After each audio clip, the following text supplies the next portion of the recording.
20 años de forma importante, ¿no? Y entonces nosotros tenemos que adaptarnos a la nueva situación social y obviamente los animales de compañía se han convertido pues en una parte importante más de nuestras vidas, ¿no? Y con ellas hay que contar y nosotros estamos para eso, somos los facultativos responsables de garantizar un bienestar y de informarle precisamente al dueño de ese animal de las pautas que debe de seguir, ¿no? Porque no todas las mascotas son iguales. Claro, claro. Precisamente por ello, el viernes pasado presentamos en el colegio, junto a su delegación de gobierno, una campaña del Ministerio de Agricultura que es sobre tenencia responsable de mascotas, de animales de compañía, ¿no?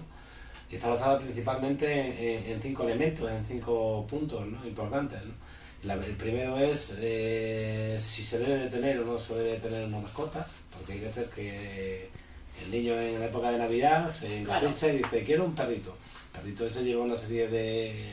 El perrito primero crece, pasa su fase de cachorro y pasa su fase adulta y tiene una serie de necesidades y hay que cumplírselas. Entonces el primero es, ¿debo o no debo tener? ¿Estoy capacitado para tenerla o no? La segunda parte es, dentro de que elijo si quiero tener una mascota o un animal de compañía, la siguiente fase es, ¿cuál debo de tener?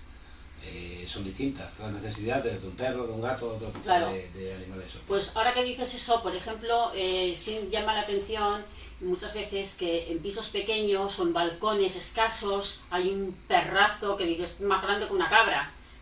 Pues eso, por ejemplo, para ese tipo de animal no sería recomendable. Entonces, para eso está el elegirlo. Nosotros esta campaña se ha diseñado, lleva tiempo planteándose desde el Ministerio de Agricultura y lo que se pretende precisamente es concienciar a la sociedad, ¿no? De las necesidades que se tienen a la hora de tener una mascota. Si se debe de tener, cuál se debe de tener, cuál es la que más conviene a las circunstancias, dónde se debe de adquirir. Claro. Nosotros obviamente seríamos partidarios de que todas se adquirieran en los refugios, en las protectoras, para adoptar, para darle una segunda vida al animal abandonado, ¿no? También es fundamental saber cuáles son las necesidades que va a tener ese animal de compañía en un futuro. Y en un último punto es el animal de compañía vive dentro de la sociedad. Y para ello hay que saber el comportamiento que debe tener ese animal, las reacciones y la educación que se le debe de dar, ¿no? Pero no hay ninguna obligación, entre comillas, como lo que decía, pues si no hay un espacio suficientemente adaptado a ese tipo de animal, que no se pueda adquirir. La obligación como tal ahora mismo no está regulado, lo que sí obviamente, nosotros sí estamos promoviendo la idea de que antes de comprometerse de adquirir una mascota, la persona que la vaya a adquirir, la familia que la vaya a adquirir, se ponga en contacto con su veterinario más próximo, su veterinario de cabecera, como pasándolo al término humano de la palabra, ¿no? Él va a ser el que le va a aconsejar sobre la mascota ideal, sobre el animal de compañía ideal que debe tener en su casa, claro. ¿no? Luego aparte es que claro, eso también conlleva unos gastos, como cerca de 900 euros, por ejemplo, el tener un perrito en casa, porque claro, necesitas la vacunación, las revisiones, la alimentación, claro, entonces todo eso es también para tenerlo en cuenta. Y quizá esa es, del lado de nosotros, los consumidores, de los usuarios, el contacto que tenemos con los veterinarios. No vemos que aparte hagáis más cosas. Sin embargo, dentro de lo que es la salud alimentaria sí tenéis una función muy importante.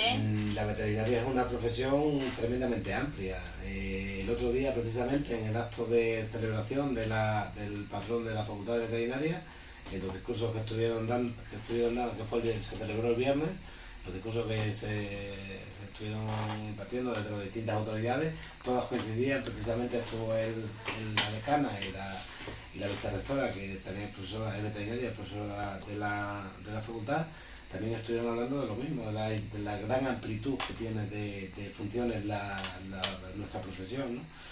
No solo es el tema de cuidado de mascotas, sino que también tenemos un papel importantísimo, tradicional, desde el final del siglo XIX, desde mediados del siglo XIX, en salud pública. O sea, y obviamente una parte de la salud pública, que es una parte muy importante, que es la seguridad alimentaria. O O sea, nuestra función como garantes de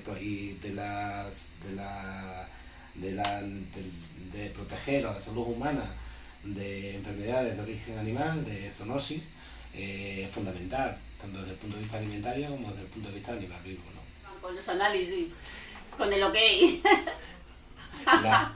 La responsabilidad que hemos tenido nosotros siempre como garantes precisamente de la inocuidad de los productos de origen animal ha existido desde 1843, creo recordar, que empezó por el Ayuntamiento de Madrid, con lo cual tenemos una larga tradición.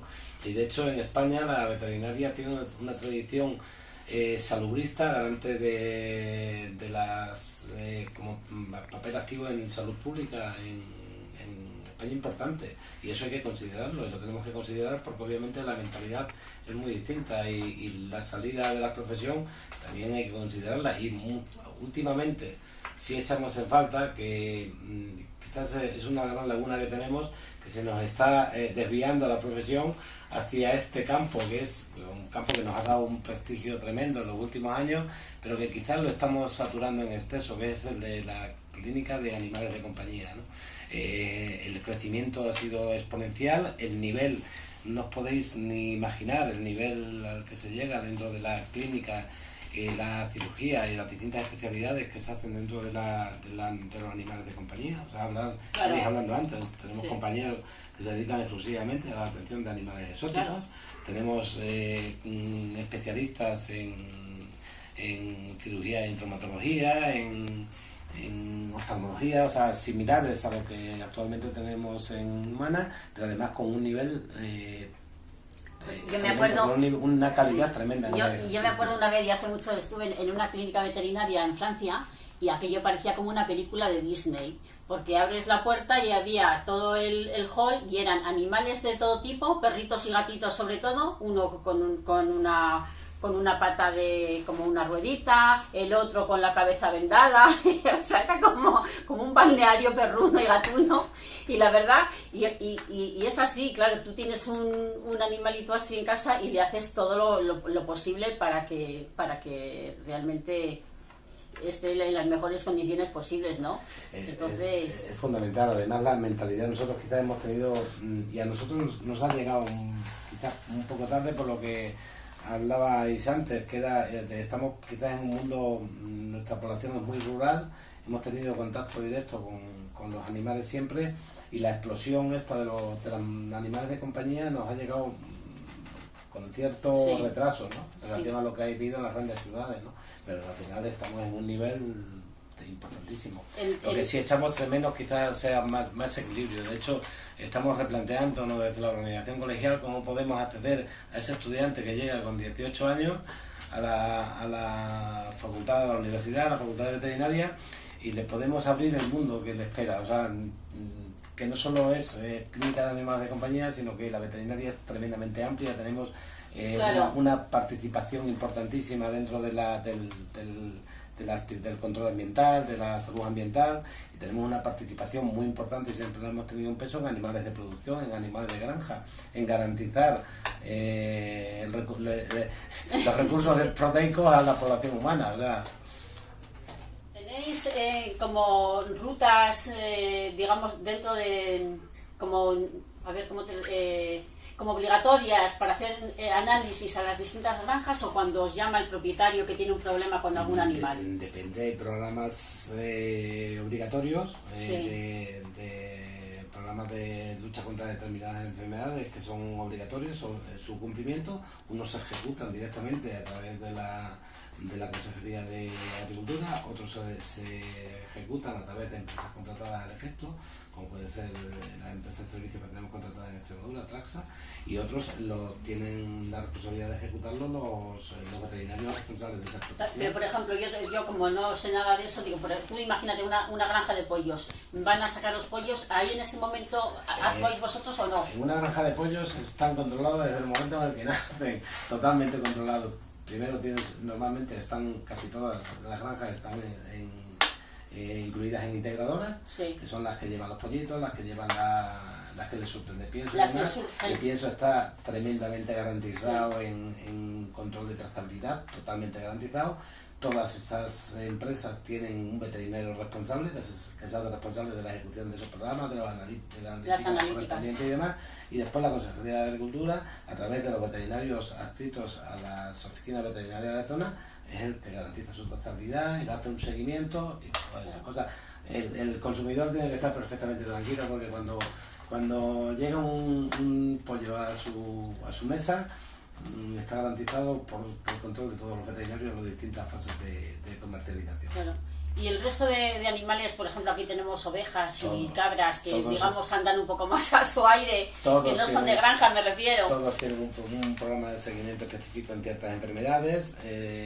El productor, obviamente, el ganadero, por la cuenta que le tiene su propio veterinario, que es el que Sí. se encarga de las ovejas y las cabras tratamientos. tienen periodos de vacunación de algo, por ejemplo. Tienen sus periodos de vacunación oficiales, sus periodos de control de enfermedades sometidas a erradicación también obligatorios, Sí. y después a nivel privado cada ganadero tiene su veterinario que le asesora Sí. y le va diciendo las actividades que debe desarrollar, tanto en control de gestación, en Y cuando, de perdóname, vaccinaciones, tengo muchas dudas. Sí. Una cabra cuando entra en un matadero, por ejemplo, ¿qué secuencia tiene? ¿Entra y tiene ahí un veterinario que le analizan una por una? El animal, cuando sale de la explotación, un cordero, Sí.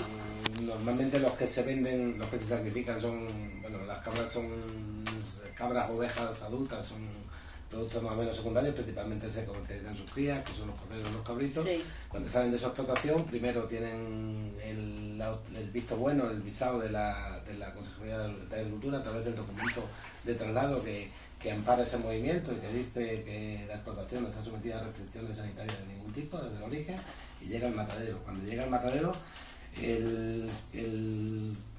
entra en el matadero con una declaración del ganadero, del responsable de ese animal, un informe de la cadena alimentaria en el que informa sobre la situación de la explotación en una serie sobre una serie de enfermedades, y además comunica el veterinario responsable que tiene en esa explotación.